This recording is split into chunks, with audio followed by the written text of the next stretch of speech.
Hello everybody, this is AW and this is the end. Well, the end of the road. It's another beautiful California spring day, and you may not be able to see this. Ooh, can I catch that? No, I can't. You see that? That's a hawk. He said, "You're admiring me, so I'm going to show you my feathers." And if you can hear the ladies behind me, they're admiring that bird. Beautiful birds. As you can see, it is peak California spring, beautiful flowers. Check these out.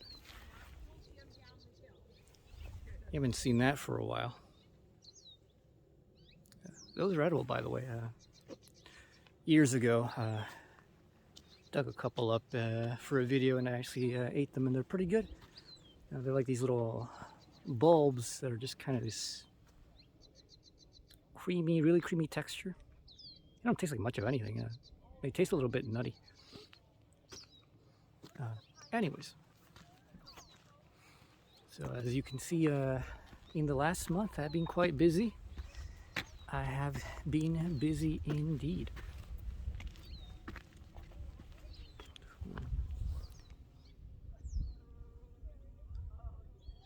Ain't that a view?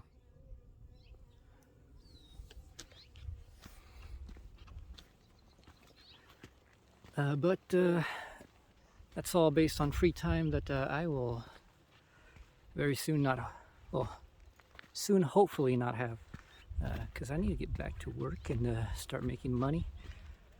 I'm not going broke or anything, but unemployment benefits last only so long. So usually I start working by the end of April. Kind of nervous because I'm not going back to my usual employment. And as you can see, the sun just came out. It's nice clouds. It was raining a bit earlier. I love it. It's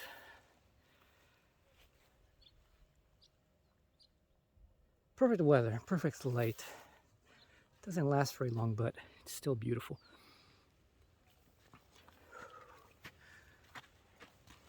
Anyways, I'm not going back to my usual employment. I think I've mentioned that before. Got a trucking license last year. I got it precisely because I didn't want to go back to my job last year. I ended up going back kind of by unfortunate decisions of mine.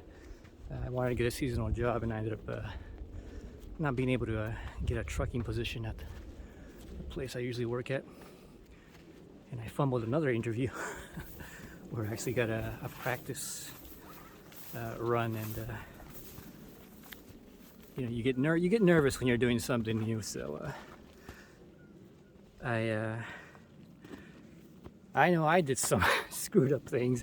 I don't know if the guy who was with me probably noticed. He probably did. I mean, you notice those things pretty quick, but he was pretty nice about it. And so the main reason is because I turned left when he said right, which I did, but that was sort of a miscommunication on both sides.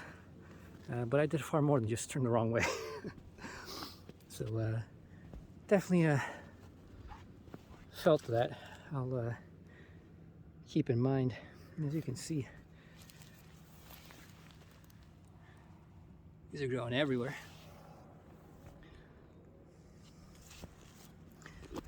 But most of the places, there's a couple places where they'll take just about anybody. They're very open that you don't need experience. They'll train you. I mean, I can still drive a truck. I know how to do it. It's just, at most actually it'll only take me about an hour. Less than an hour to really get back. Just the general feel of the truck, which when you're driving something that's just a major the biggest thing, just to get a feel for it. And again, look at that beautiful light. Whew. Probably a bit more out of breath than normal, mainly because I only ate breakfast today, and it's about 5 p.m. and breakfast was about 10 a.m. Yeah, I wasn't doing much. I just didn't feel hungry until now, but I decided I wanted to really head out and get a walk in this place. Before the rain stopped, it is a sort of a freak thing right now that it has rained more than it ever has in my entire life in California. I think it's almost rained almost an entire continuous month overall. That is not normal. That is definitely not normal. And I don't know if it's just my phone or what. I mean, you can see somebody's traipsing down there. But my phone screen looks a bit darker than the actual lighting outside right now, which is a shame because it's very beautiful.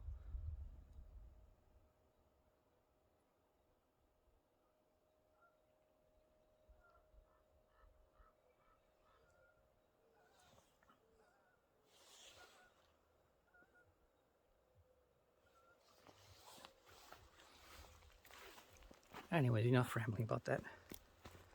As y'all can see, I did a Ask Me Anything session with a Discord group called Philosophical Plebeians. Just kind of out of the blue. And about 20 people were there. Most of them obviously had no clue what the hell I was talking about, which is a shame. Most of the people that came in and asked things that, if you're somewhat acquainted with Hegelianism, you've heard of, and so they could kind of sort of make sense of what I was talking about. I really tried not to use jargon and things, but there's a way of communication regarding the essential structure of ideas in Hegel that you just can't. People are like, can you make that simpler? And the answer is no. No, I can't.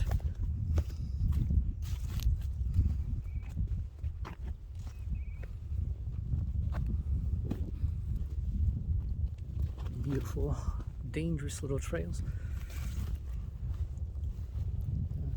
It's just a nice little hill that is around here. I actually came here this is my third time. I came here once alone, and then another time last week or a week and a half ago with my younger sister, and then I came here again alone. But anyways, about the AMA, that went pretty well for what it was. I wish people who didn't know about Hegelianism had come up and said what is this stuff anyways? Would have probably spurred some on-the-spot thoughts that might have been generally more useful to people. But it didn't happen. Nonetheless, I think there was somebody who jumped in who was not a major streamer, but they run a kind of atheism debate bro channel. They go by the name of T-Jump or something. And it was about a 30-minute, 40-minute just back and forth question session in which they were sort of probing to what kind of angle I had, because it confused them. They kind of came in, it's well, somebody told me this about Hegelianism, and I had an idea of who he was talking about, who this somebody was, because I've only heard that from one certain somebody.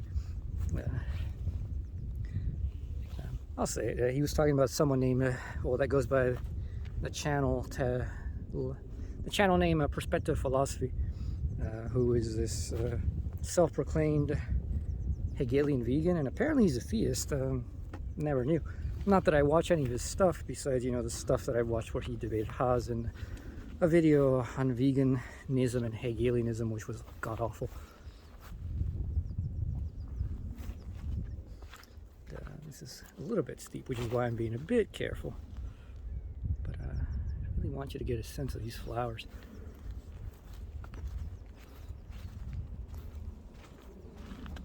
So anyways, he came in and he's like, somebody told me that, consciousness is fundamental to Hegel. And he's like, I'm a materialist. And I'm like, no, that's not really true. Whoever told you that doesn't really know anything. To which I still hold that perspective philosophy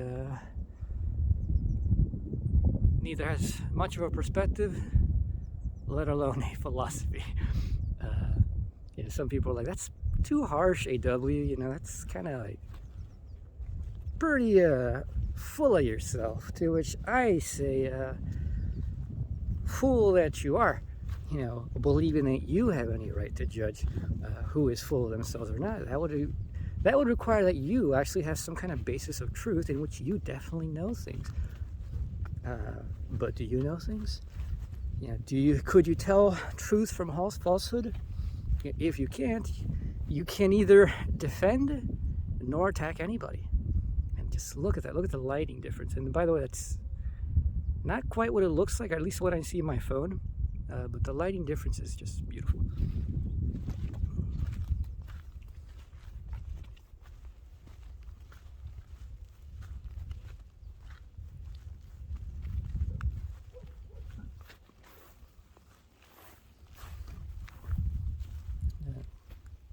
Check out these little flowers. I love these things. They're actually really beautiful. When I mess around with my DSLR, photos in the spring are just gorgeous. With the right equipment, even though actually, to say that's mundane is kind of stupid. I mean, look at these. You don't have hills like these and flowers like these every day. It's just beautiful. Just the fact that you only get to enjoy this about a couple of weeks, probably a month at most during spring, and then these after the rains they end up just dying back down. The cows come home and eat them. So stuff doesn't last very long. That's an aesthetic tree. Just look at that. A nice grass. I don't know if you can tell. Yeah, look at that. That grass right there is picturesque. You can just imagine, a painter, just carefully detailing that and giving this great sense of windswept motion. Fantastic. Anyways, back to the whole thing on T-Jump. That's probably the most interesting part of that AMA for me. Just because it's always interesting to get somebody who has no perspective on this. And by that I mean that they have no clue how to deal with what I'm saying. Because I'm not even saying things, or at least, from my perspective here, I'm not saying things in alien language. I really try to cut back and cut out much of the jargon of Hegelianism. But these people still find it extremely difficult to parse what I'm saying because they are used to a very technically loaded kind of discourse where they don't even know how to situate themselves with somebody who's not speaking in that discourse at all and who is not willing to, just accept that discourse. He comes in with propositional views, and I'm like, look, I don't think in propositions. Like, what? They come in with like, you agree that there's a reality outside of thought, right? To which my reply is, I don't agree to that kind of materialist, idealist distinction. It doesn't even make sense within my view. To which they're like, well, what are you talking about? You're saying that reason exists, that it's the foundation of everything, but clearly, stuff existed before you, the subject who thinks, and thinks in language, came along and called things things. And I'm like, you misunderstanding. Reason is not that which is representationally within your mind, and it's not structured by language. Rather, language is structured by reason. You don't need an individual subject to go ahead and, talk about the world rationally. So he could not parse his mind around this, and he's like, I don't know what you're talking about. I was like, what do you mean by reason? I'm like, well, think about it, just everyday terms, like relationality. He's like, well, what do you mean by relationality? I'm like, relations, man. Like, it's not. I'm not speaking Chinese or Martian here. We're speaking English. We use the word relation all the time. How do you not know what a relationship is? Well, obviously, people like these, they get stumped, and in a way, they get stumped by the dumbest things. This is where, quite frankly, the phrase "being educated stupid" makes sense. Somebody who gets lost in the simplest of language is educated stupid. They can no longer talk to an everyday average person because they are so embedded in a language use that is alien to reality that, the everyday things don't make any sense to them anymore. The fact that you can't make sense of what is a relationship. I mean, it's like those branches are related to each other. They have a link. You can see it. You intuit it. It's very easy. There's nothing deep about that. And, the desire to get some kind of straight definition from you, as if the definition is supposed to be absolute and final, obviously doesn't work with me, but it doesn't work with Hegel, because Hegel does not operate that way.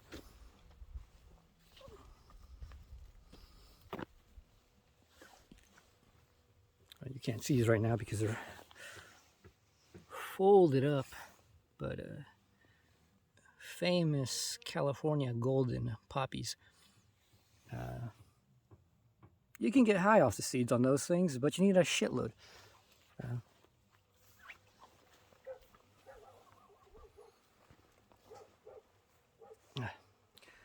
So anyways, I thought that whole discussion was kind of but also worth having. People on his channel, I checked out his own upload of the chat. Obviously had no clue what I was talking about. Check these out. Beautiful.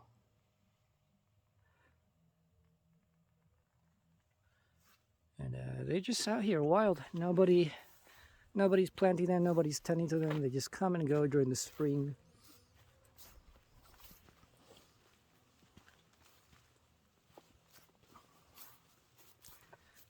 But anyways, I did add a comment under my video about things that I wish I had said, such as, I kind of focused on, I put in a spin of determinability on my language, which made it seem as if the issue was epistemic in the sense that I was talking about things that could be determinate as we determine them, rather than determinate in the sense of just being at all, being specified at all, and not specified by me, but specified by themselves.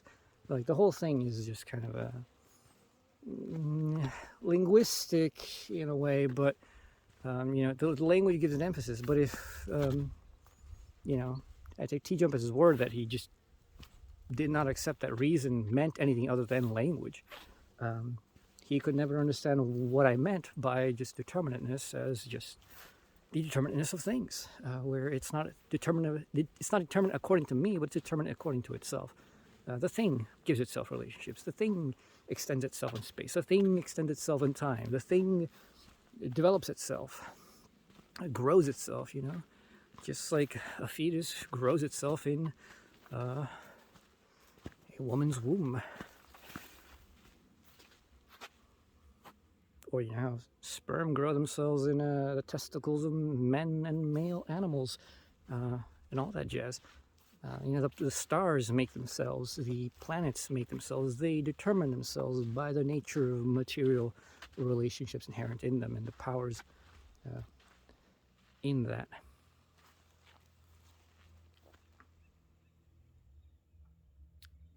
Beautiful.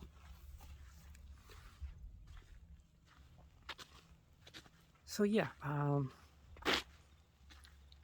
besides that, since the AMA was about people asking me about my views, I didn't really take it that it was proper for me to start engaging in an actual sort of semi-debate with T-Jump and to start trying to do logical conceptual analysis to try to show him that he had some really weird views that don't make any sense. Of course, I don't think that he actually would have understood it anyways. What little that I did talk about didn't make sense to him in the first place. He did not understand that the whole thing about making claims of any kind or claims about and for reason, from reason, and that the whole issue of, like he called himself, an epistemic solipsist, a Descartian, as I think therefore I am, grounds everything, and then from that the motherfucker can't get out because just like Descartes, he needs a miracle from God, but he doesn't call it God, he doesn't believe in God, but he needs a miracle of the universe, and he just calls it assumptions. And then and as far as he says, well, I'm an epistemic, he might say that, because he didn't say it, but me following the train of logic here, one may say that he would have said that his position of epistemic solipsism is merely linguistic. That language is simply language and reason is simply a symbolic thing, but you do have real access to things, as such, without language, because they are what they are, as they are, regardless of what we say, regardless of how we think about them. Which is just, if you unlink your epistemology from an ontology, you're kind of nuts. You don't make any sense. And epistemology is something that already assumes the structure of ontology, and ontologies assume that. And I did mention that to him, but he didn't understand it, and I was not going to get into the weeds of trying to explain it, not that he would have understood it anyways. And then you might say, well, AW, aren't you not living up to the ideals of philosophy? Is it the whole thing to have an actual rational explanatory discourse in which you can explain things to each other, and the ideal of reason is that if things are rational, we will all be able to see it and concur? To which my reply is no. That's not how reality works. Just because things are rational doesn't mean that you or I would necessarily comprehend them. There are plenty of things that are rational that I don't fucking know, that I don't comprehend, that I might not ever comprehend. Maybe they are beyond me. Who knows? It's not even a thing. It's both a thing of does it even interest me to know, and also a thing of do I want, or rather can I, even if I spend the time, actually get to the point in which I really comprehend this? I mean, I think everybody wants to believe that they can. I think that the noble thing to believe is indeed that you should assume that you can. You shouldn't at the outset assume like, well, I can't understand math, so I'm not going to try. No, try. And then if it doesn't make any sense, well, that's just a personal limit of yours. You may be good at other stuff like linguistics and things, because this is true, by the way. It's not about different intelligence, but it's different parts of intelligence that people have. Some people are better at linguistic intelligence, which is probably the most useful for philosophy, and there are people who are very good at mathematical intelligence, which requires a significant amount of linguistic intelligence, but a different kind, which is far more rigid and formal than what pure linguistic intelligence requires. Let's head down there. So, I'm not of the position that just because something is rational, I'm supposed to be able to convince just anybody that it is rational and to make sense of it. I've wasted too many hours talking to people who I, in good faith, was doing my best to explain something that you just cannot make any simpler. It's like trying to explain a straight line. What is a straight line to somebody, and they just aren't willing. It's two things. One of them is that they might just not be willing to accept that it is that simple. They want it to be more complex. And the other is they literally cannot cognize it. My position is that for the most part, two of those things happen. I do have a personal experience of things that I don't want to be that simple, that I don't want them to make sense that way. And therefore I deny that they make sense. Um, I think everybody has some kind of experience of that, especially if you've encountered stuff that you just have some kind of emotional reaction to. Like, it just does not sit with you, and therefore you don't let it enter your mind as a real thought that you can consider. Listen to those geese.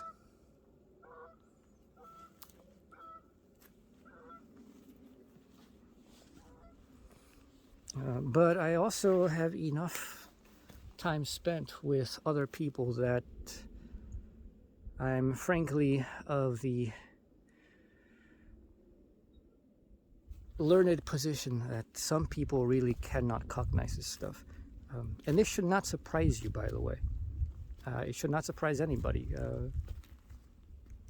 Just as, feral children, if past a certain age, if a child is not imbued with a sense of language, nothing you do will ever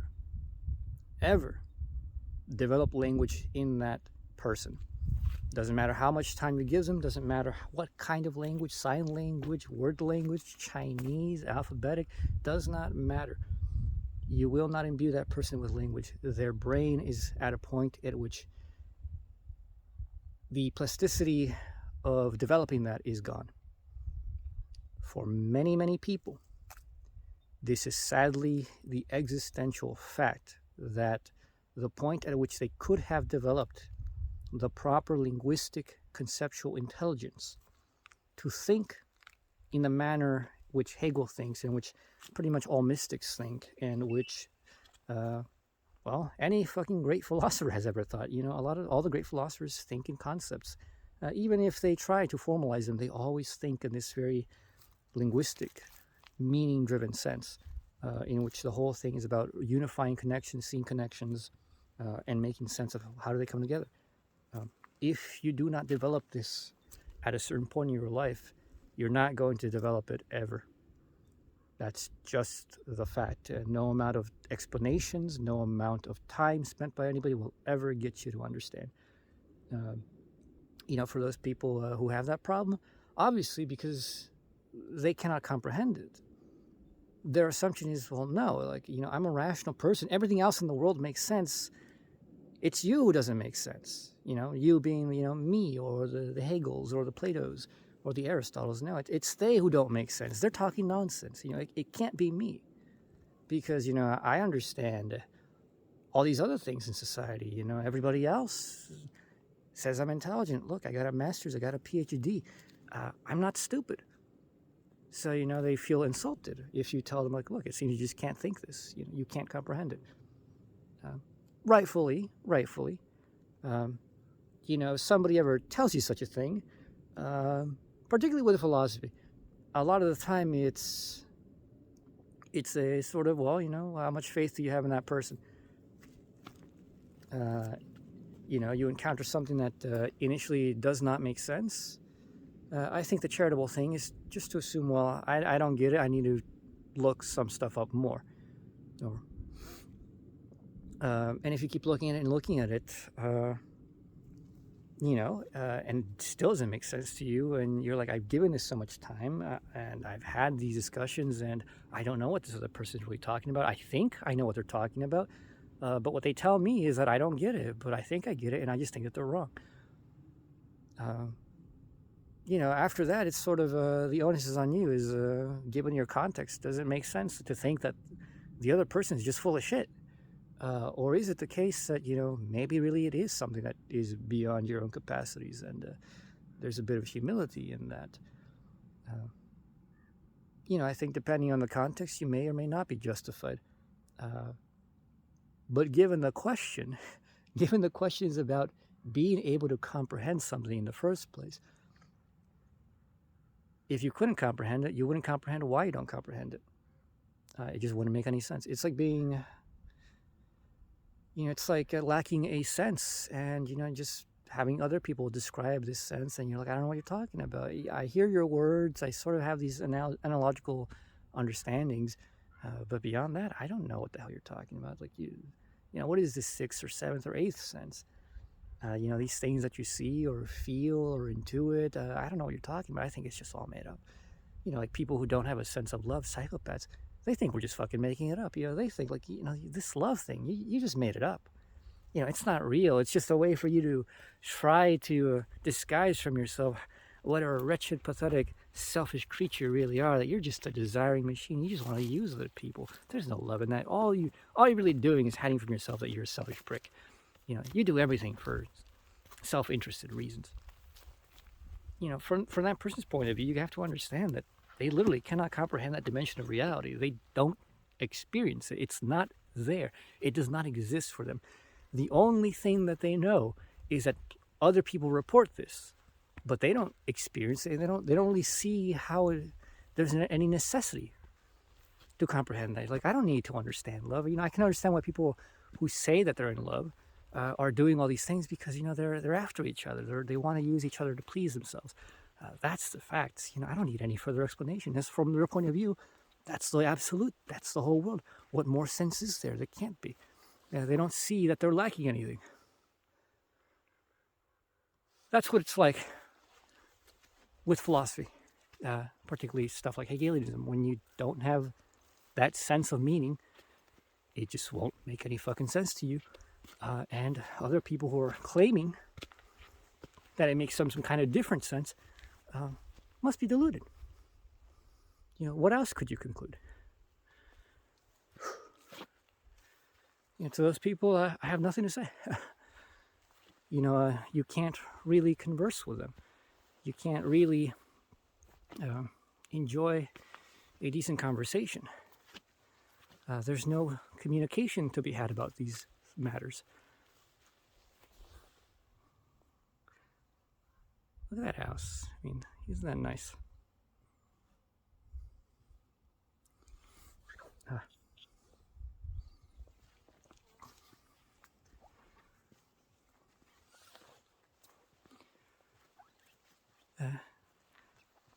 So yeah, I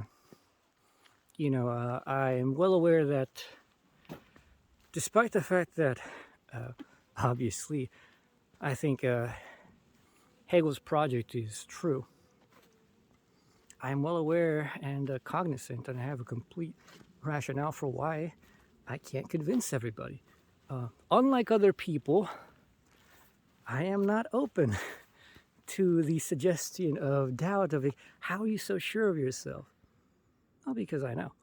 Once you know, you know. There's no room. There's no necessity for doubt. Doubt is for people who don't know. And in a way, doubt is also for people who rightfully know that they don't know, and therefore they themselves have no basis to really say anything. So, people come in, and the only thing that they should ask is, how do you know that you're not wrong? Not how do you know that you're right. They wouldn't know what rightness or truth looks like. They don't have faith in their own reason, and they definitely don't have certainty.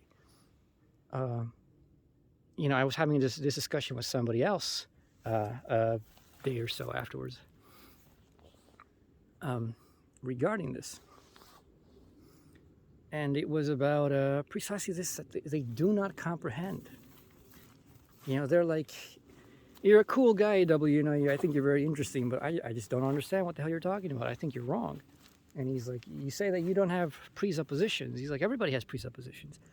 And this whole thing went around for about an hour of a discussion concerning, what is a presupposition anyways? When I say I'm presuppositionless, obviously, he's like, well, you exist in a culture, you exist in a language, you have definitions. Those are all presuppositions, to which my answer was like, no. Presuppositions have nothing to do with it. Presuppositions are about expectations of what things are. That's the problem with presuppositions. It's not that things are anything.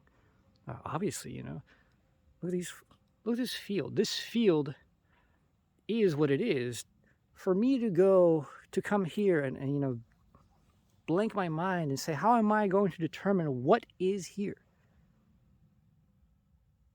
to say, well, first I'm going to presuppose the field is here. That is stupid. Think about it. That is stupid. The field is here. Look at it. The field is here. That's not a question. To doubt it is already to presuppose some measure by which you can doubt. To ask whether this world is an illusion is stupid. You'd have to have a measure of what truth is to what reality is, and then you can tell that something is an illusion or not. From within an illusion, you cannot first posit that maybe it's an illusion. You wouldn't know. You couldn't tell. You would just experience it immediately. Just like, you come into a field, you look at all these beautiful flowers and bushes and the lake and the houses. They're just there. It's not an assumption that they are just there. They are there. What they are is a whole different issue, but they are there. Or rather, the first thing to not presuppose, stuff that plural, qualities, quantities, the fact that being is just the immediacy of things. It's just there. Whatever there is, whatever there-ness is, whatever that-ness is, whatever things are, it's just there. The first thing is, it is there. As a matter of fact, with presuppositionalist philosophy, the beginning is, obviously, I'm just here. Whatever you might want to think about the rest of the world, you are the thinker who's there.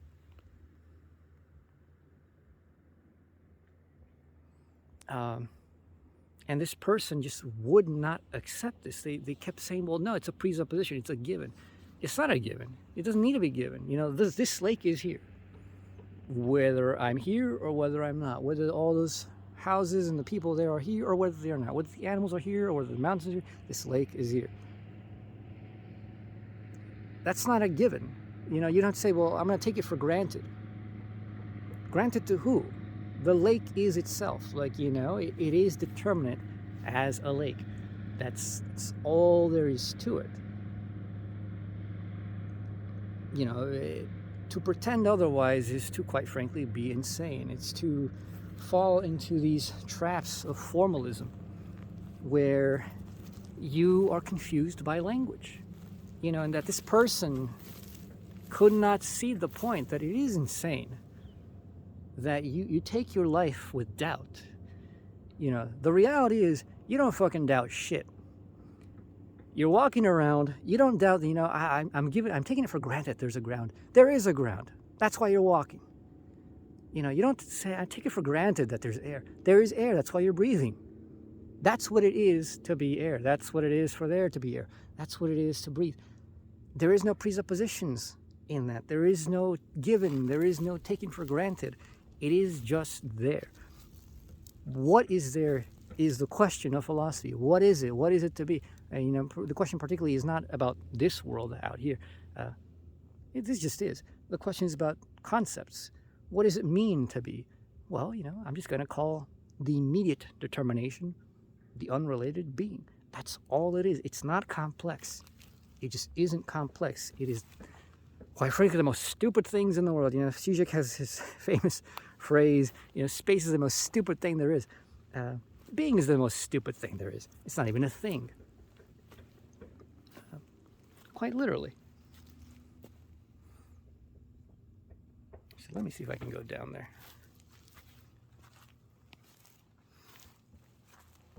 So, existence is not a presupposition. The existential fact is not the problem. The fact that obviously I understand meaning, which is why I'm thinking in the first place, is not a problem. He brought up this whole thing, well, how do you know that you can actually communicate that what you mean by this word is what other people mean? I don't give a fuck. That's not the question. That's not the question of philosophy. The question of philosophy isn't is the word that we use for being, translatable into a direct Chinese word. That's not the question. The question is, does the structure of meaning that I call being actually consequentially have a specific action that I can take with it? Is there something specific that happens when I think this structure? Just like how when you define an activity of enclosing a 2D space, within 3 rectilinear lines, well, lines are rectilinear, 3 lines intersecting, that immediately yields the consequence of a triangle, and that a triangle can be subdivided into a right triangle, that all triangles have an internal sum of 180 degrees, and that, given these determinations of a right triangle, all triangles have the a squared plus b squared equals c squared relationship between all sides. Necessarily. This isn't a subjective positing, this isn't a maybe, this isn't a hypothetical. It's a fucking fact of what it is to be a triangle. There's no escaping it.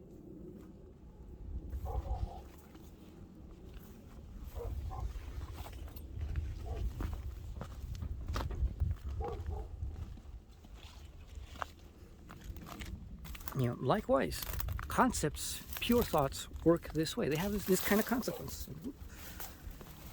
The language in which you communicate has nothing to do with it. The fear of language is, well, what if, the Wittgensteinian hypothesis that, language is use, and that, it's all language games, and therefore definitions are just born within linguistics. Well, that fear isn't even there for Wittgenstein. Wittgenstein's meaning is use is already done in a relational, active society, engaging in activities. Use is activity. So the fact that we have a world that's shared already makes it possible that we will all engage in the general capacities of thinking, and that we will all be able to understand each other. Not immediately, sure. If you suddenly disappear today from the U.S. and appear in the middle of China, rural China, where they don't speak English, you won't be able to communicate with the Chinese verbally. You don't share a verbal language. You don't share your phonetics. But we can understand each other. We can understand pointing. We can understand signs. We can understand the immediate buildup of symbolic relationships. All linguistic beings have this. Which is why, this connected to what began as a discussion about why animals can't be said to have reason. Because pure reason is conceptual thinking, which is pure categorical relationships, which is expressed physically in language. The question people have is can there be thought without language? In this world, no.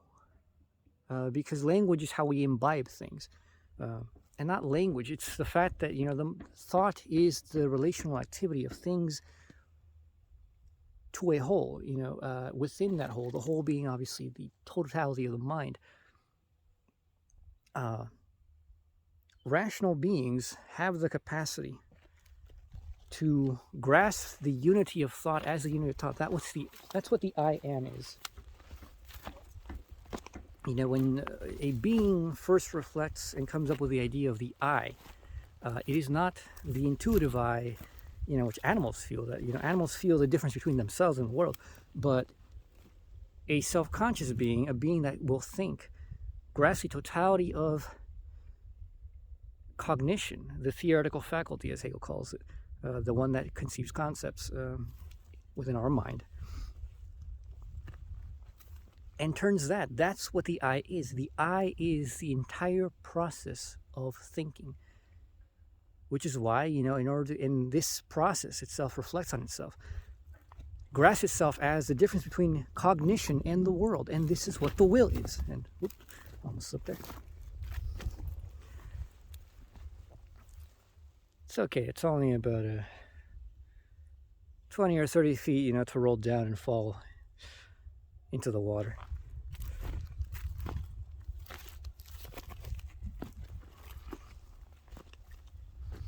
So, and this person also, the argument developed from that into well, how do you know that animals don't have this? Well, if they had it, we would have known long ago. It's that simple. You can find out immediately if you land in Africa or land in China, whether you speak a lick of Chinese or any African language, of which there are various, you will be able to gain communication immediately. Almost. One, they see that you're obviously a humanoid. Two, you start making noises, which are systematic, they're not random, and you start making gestures, which are systematic and not random, and very quickly, any regular, average human being will understand that you are trying to communicate something specific. And from there, the whole like pointing at yourself and uttering a word, and that everyone understands this is some kind of name. The fact that, you point out certain things, you point at your mouth, and everybody can understand that's meaning of food. We share a world, and we immediately comprehend this. No fucking animal's ever done this. Somebody comes and like, what about Coco the gorilla? Fuck Coco the gorilla, because Coco the gorilla never had fucking language. She learned sign language. No, she fucking didn't. That animals can learn signs is not what is at issue. What is at issue is that animals have language with signs. With language, you can learn a universal symbolic order in no time. No time at all. Like I said, you can land in China or in Africa or any alien place that has thinking beings, and you can engage in immediate beginnings of language discourse, in which you start going from the basic external things of the world and slowly build up an understanding of each other's languages and come to an then completely linguistic understanding, in which once you learn the spoken form, you can get into the abstractions of, here's how we speak, here's how we use what you mean by subject, and here's how we use it, here's how we use properties, here's how we qualify things, here's the tenses of past and future. All these things, you can then just communicate them perfectly well in language. Linguistic creatures do not have an issue. The fact that people have been trying for, people keep claiming, dolphins have a language. No, they fucking don't. They have signs. They have very, very sophisticated systems of signs, but they don't have language, because language is universal symbolism, which can translate in its own symbolism to any other symbolic order. It can be hand signs, it could be clicks and whistles, it could be anything that is sensuous. It can be directly translated. And we would have known long ago, trust me. Well, actually, don't trust me, just think about it. Think about how that makes sense. Think about what linguistic creatures do. And the answer is absolutely simple and obvious. There is no other animal on this planet that has shown language. They can get more and more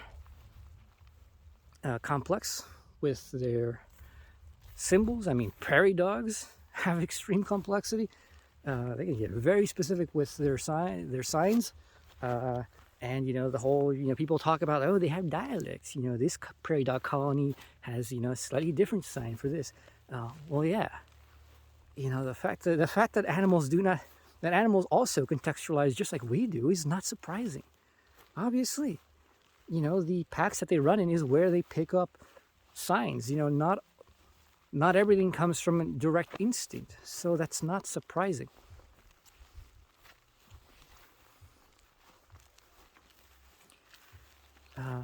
And this person just he's like, well, you don't really know that. If you can't understand the concept, then yeah, you have neither the question, you neither have the grounds to question, nor do you have the grounds to assert. You can't negate it, and you can't confirm it. If you don't have a concept of what language actually is, and you're like, well, that's just what you believe language is, that assumes you know what language is, motherfucker. Like, how do you think concepts are determined? That's the issue of Hegelianism.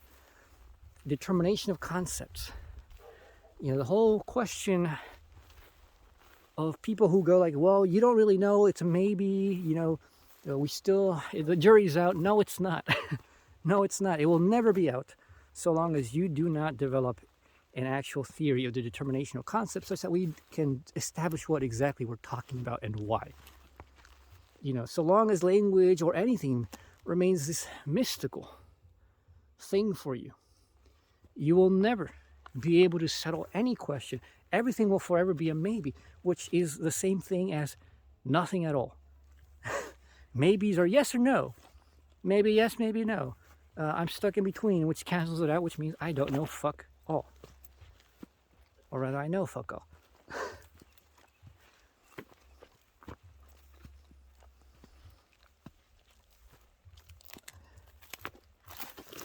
And, this guy's a Kantian, by the way, which is better than the T-jump guy. No hate on Kantianism. I mean, Kant is wrong, but you could do so much worse than being a Kantian. That is for sure. I really should have thought about this more. Didn't want to really come here and step over these flowers. Kind of ruins the landscape, you know?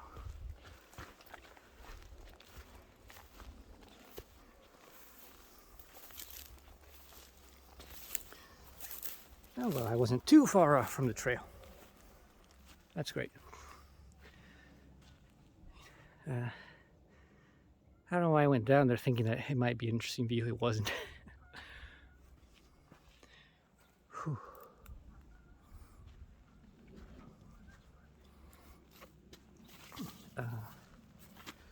Kantianism was, yeah.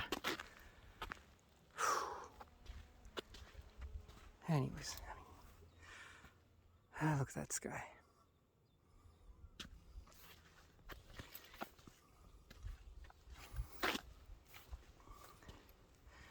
So anyways, that whole Ask Me Anything thing was not my idea. It was actually somebody else's. Somebody else in my Discord. Good idea, I suppose, in the end. I usually don't reach out anywhere. You know me, I don't really particularly care. But it probably is a good thing. There's nothing like it. There's nothing like it. That I do believe.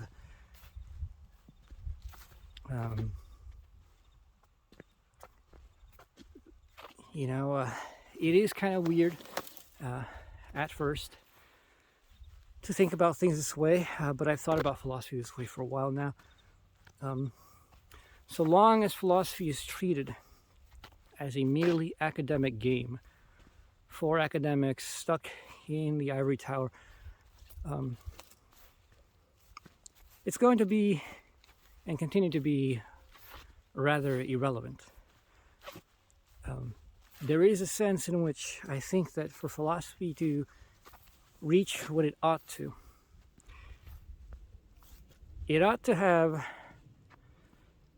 some kind of proselytization, but not in the way that religions do. It's not about like trying to go and convince people. That doesn't really work out these days, I think. It is, however, about making ideas present to people.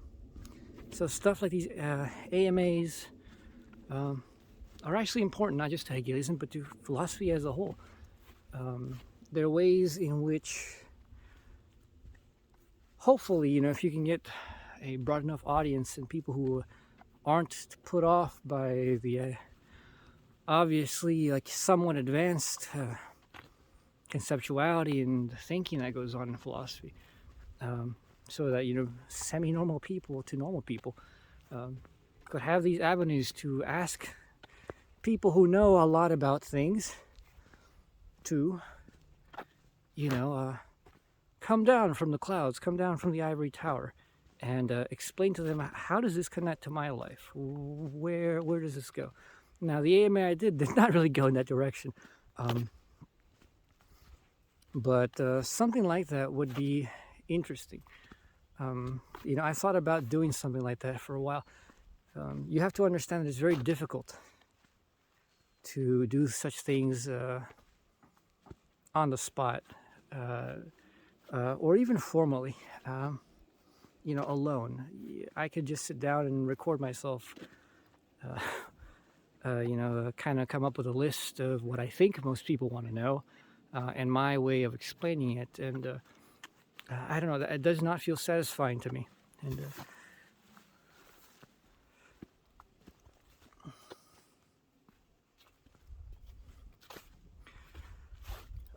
if it is so much easier, there's some kind of interchange of energy, even through the internet, when you know that there's a live audience and that there's an actual person who's asking you something and wants to know.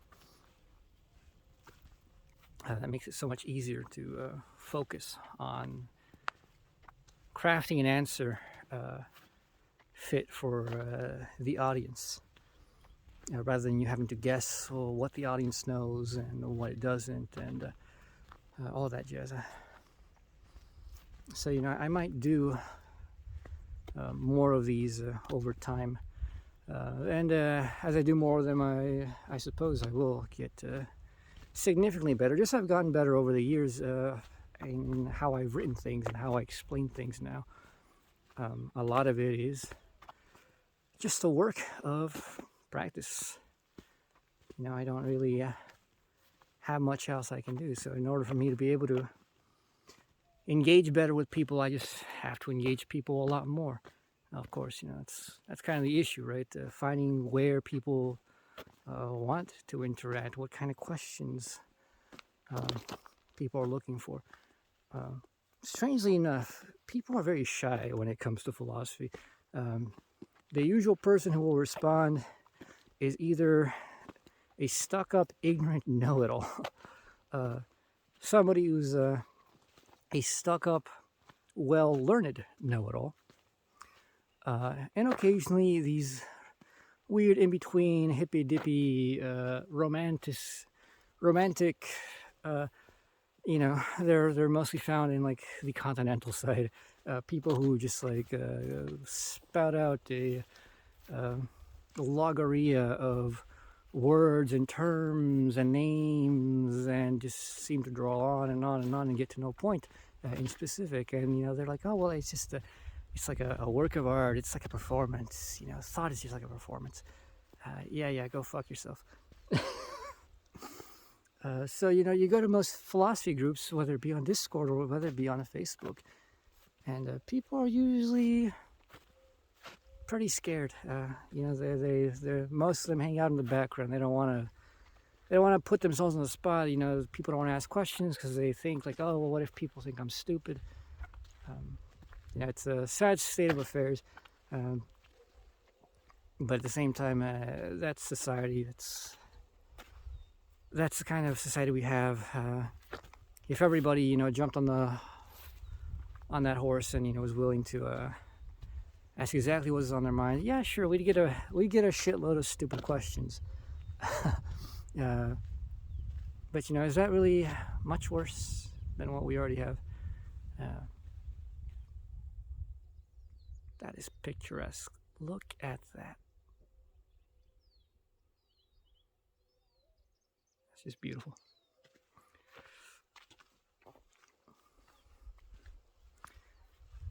So yeah, who knows? Like I said, hopefully I'll be working within a month. And after that, goodbye to time for a good while. At the very least, I will be working until the end of the year. Once I get experience, then I can sort of, move around jobs and more easily. It's difficult to get hired when you don't have experience in something. Once you have experience, it's pretty easy. So once I have a trucking experience, at least 6 months, most places will, pretty easily hire me. And I got some connections, so maybe I can get hooked up with a driving position at my usual job. But so back to seasonal, and I will have all the free time that I normally do, which may or may not be ideal.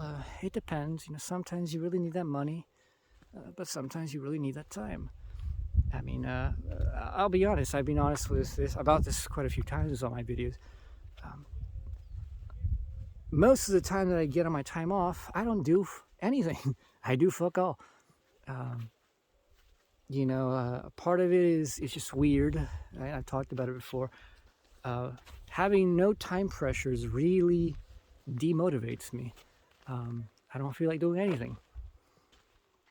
Usually when I'm at my most productive, it's during peak work season. That's when my mind is rolling through things more than usual. That is when I'm writing more than usual. Definitely not making videos. That takes, even though that doesn't take that much longer than writing, it's less enjoyable than writing, and I feel it's less productive in a way. Um, that's why you see that all the videos I've been making are stuff that I've written before, and I have a lot of written stuff. So as I burn through videos, it will be just that. I've gotten better at sound editing. The recording of these things is usually the most time consuming. Like having, I don't know if any of you notice it, but I have an issue with like running words into each other, and just kind of just comes as comes all the drawling, like I was drunk or something. There were words where they just naturally draw into each other, and then when you're speaking naturally, it doesn't matter. It sounds fine, but when you're trying to speak at a slower, more deliberate pace to enunciate things, it is so difficult. It is so annoying. So that takes more time, but I have found that the more I do it, the easier it gets, so that practice makes a lot better, and so that what used to take up to like 8 hours, actually even more sometimes, just like to do various takes on the same thing. Nowadays, I'm usually doing things in about 1.5 takes, and then within that, the rest of the time, it's just kind of re-listening to the whole thing, getting rid of the clicks and the annoying swallowing sounds and breathing, uh, and just finding parts where like I might have like misspoken, or the drawl still comes in. I want to enunciate more, and so just re-record those and splice them back in. It's not too bad, but it's still pretty time consuming, and it's not the most satisfying thing in the world. The video editing part is more fun, because once you have the audio set, it's just like, well, find images or video, and put out a little video essay or something. I've learned how to do a few things that I, after all these years, many years, I had never even bothered looking up, basic things. But as you can see in my recent videos, I learned a trick or two, and I'm learning more tricks as things go along. So in the future, depending on what I do, I want to put out some high quality aesthetic analyses. Particularly if you've looked at my blog Left of Wreckage, where I published my art analyses. I got a really long one. It's about an hour long minimum, and that's just like straight reading. So that doesn't count in on the gaps of videos and things. Might be an hour and 20 with all the music gaps and things. Just add dramatic flair. There's one of Final Fantasy X, which might be around 40 minutes to a 50, with all the video and stuff. And I got about 6 big ones on animes, mostly on Ghibli movies. I think it's about 4 of them, and then one of them was in FLCL.